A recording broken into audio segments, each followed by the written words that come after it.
Morning, everyone. I'm just going to take a minute to scroll through and see everyone's beautiful faces. It makes me so happy. Hi, Concha. Concha's waving at me. um, that's great.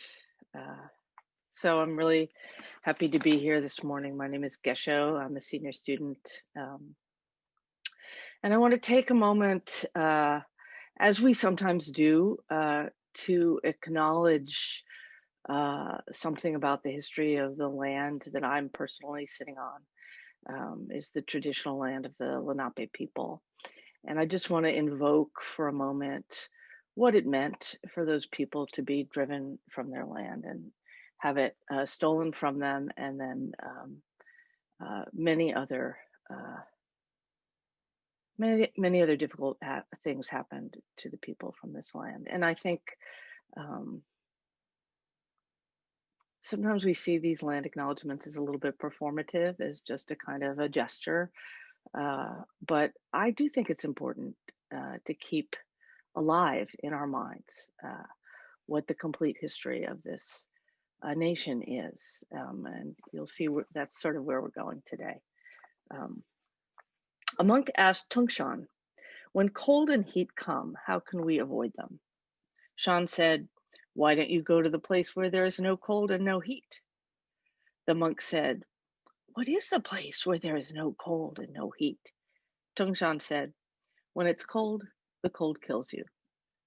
When it's hot, the heat kills you." So this is case 43 in the Blue Cliff record. It's Dongshan's no cold, no heat. When it's cold, the cold kills you. When it's hot, the heat kills you. So I think many of us have shared a sense of being on a roller coaster of feeling, of national feeling over the last weeks. And as I was thinking ahead to this talk, I was really concerned that I would have to speak about not just one, storming of the Capitol and insurrection, but another wave of violence that very fortunately did not happen. But it was impossible to actually even think about what to say until the inauguration had passed. And I don't know, I felt personally just such a profound wave of relief, which let me know something about how I'd been feeling over the past several years. A kind of collective pain that was expressed in my body and in my life.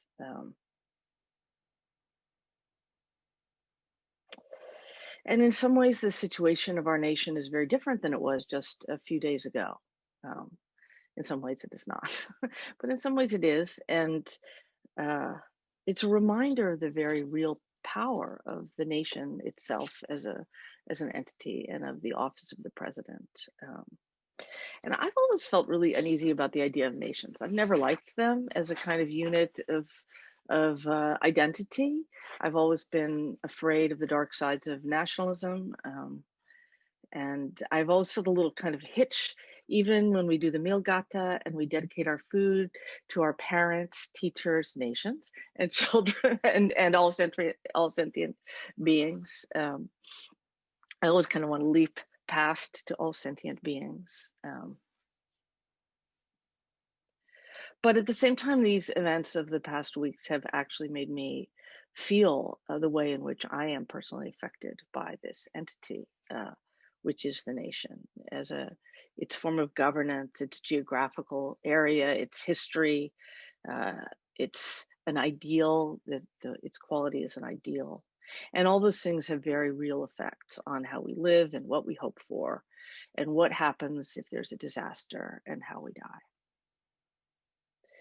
There have been quite a few talks since the storming of the Capitol on the 6th that have all touched on non-separation. And I'm going to keep going with that theme, I think.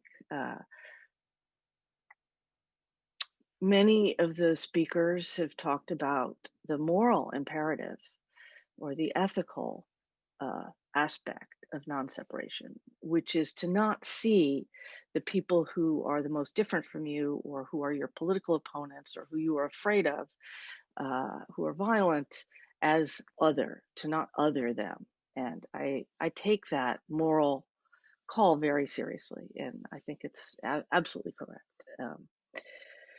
But there's another side of this non-separation, which isn't about what we bring ourselves towards, what our moral effort is towards.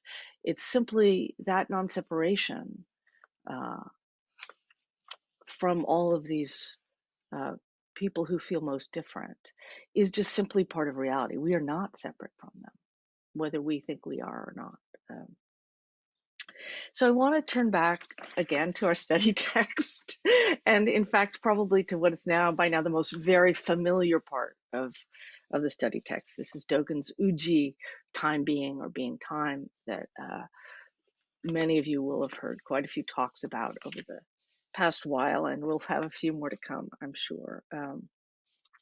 So I want to go back to the very opening poem, where Dogen is quoting a poem by Yaoshan.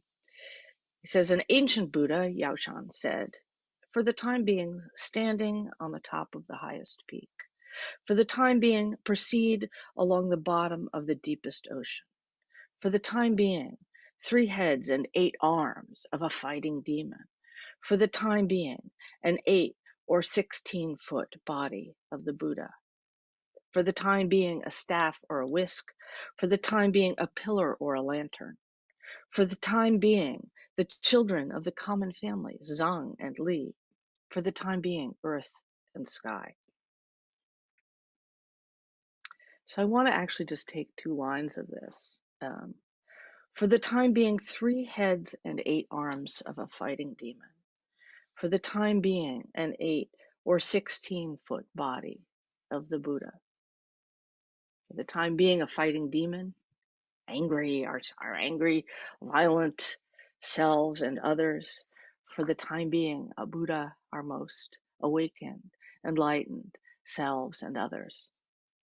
For the time being, angry and violent. For the time being, enlightened and compassionate. For the time being, the 45th President of the United States. For the time being, the 46th President of the United States. And I'm not trying to say here that Joseph Biden is a Buddha.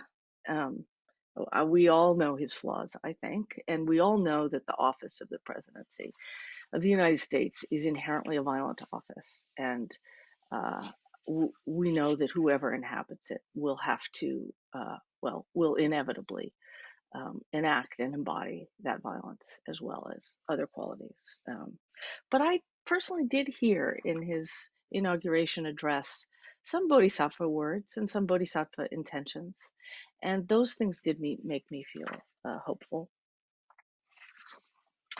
Shinryu Roshi, in his talk last week, spoke about these similar passages in Uji as expressing our non-separation in time.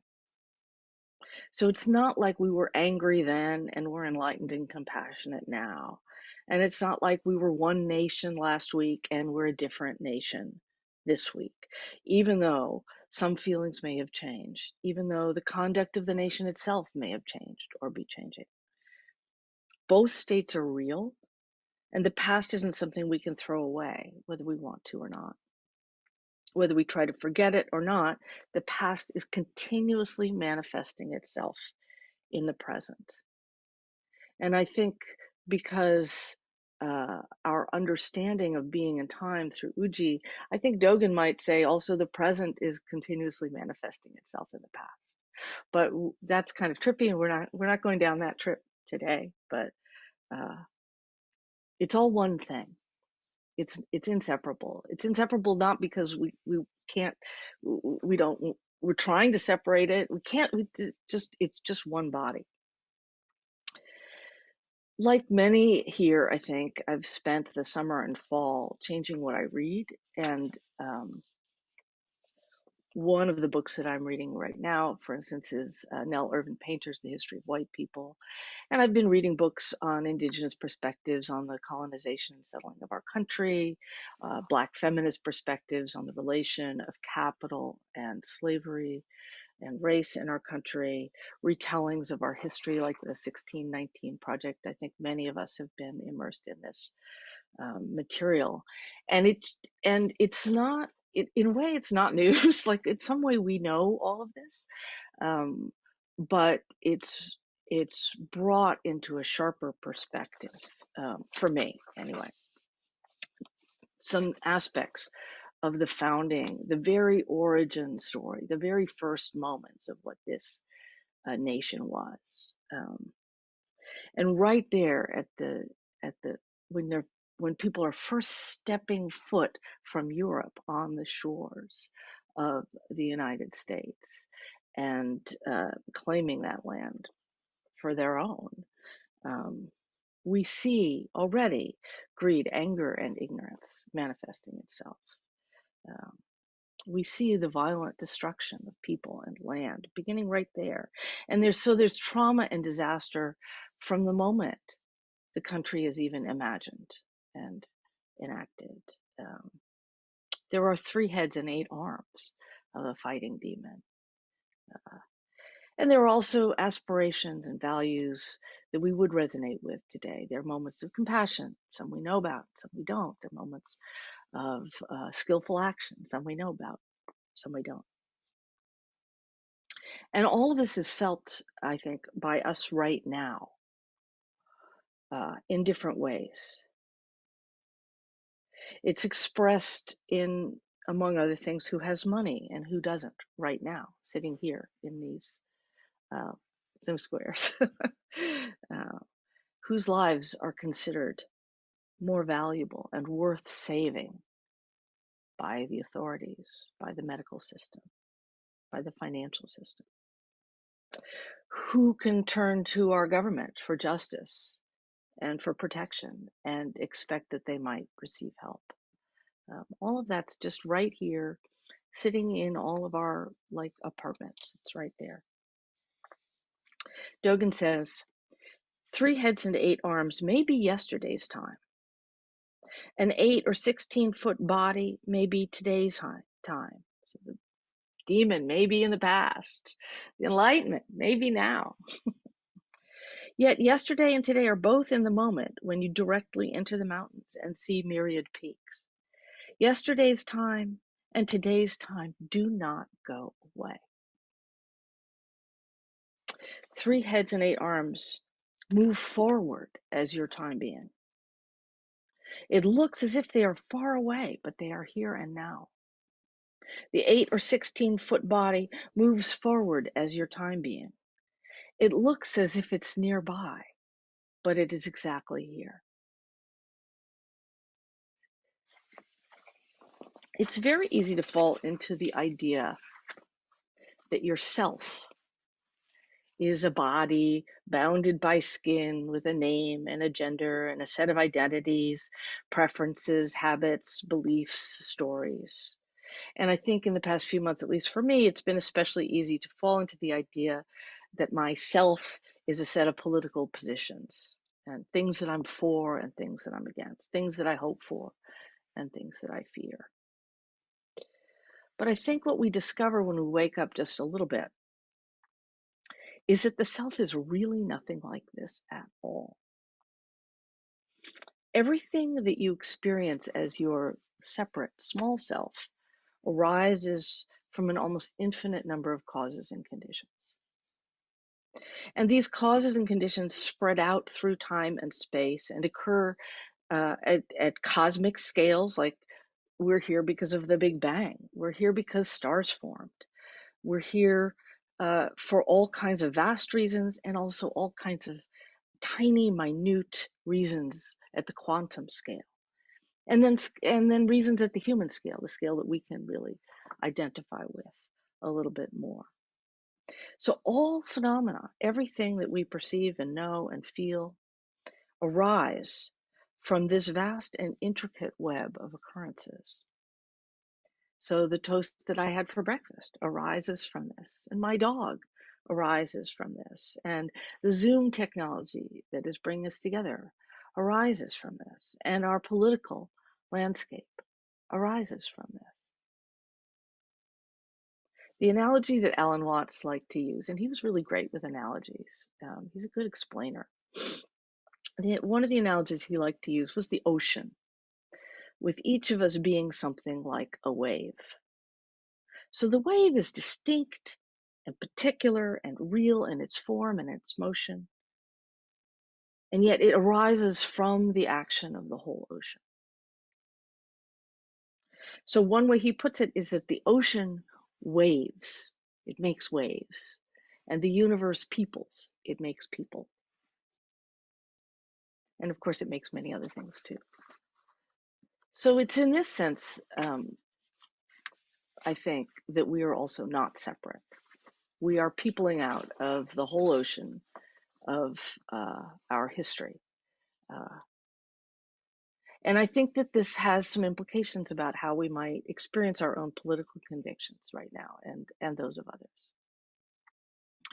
This ocean of causes and conditions expresses itself right here and now as you and you yourself, as me, as everyone listening.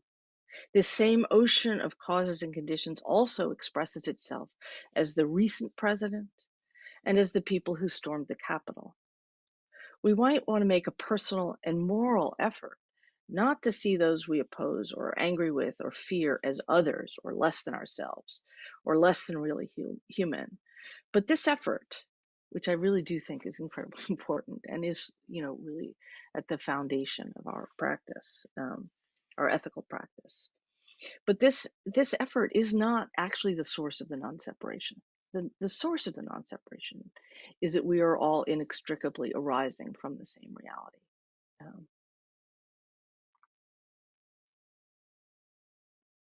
And this is why I've been thinking about the nation and what is a nation, what we are as a nation, and the specific causes and conditions of the founding of the nation, I think, are expressing themselves and unfolding everywhere around us in all of these actions, in this sort of vast spectacle that we've been watching, riveted to.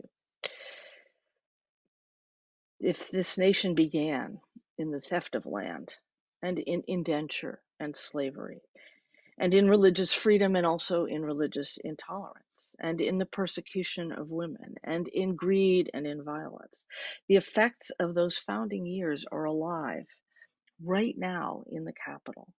They are alive in all of us as we experience the heat and the cold of our political moment.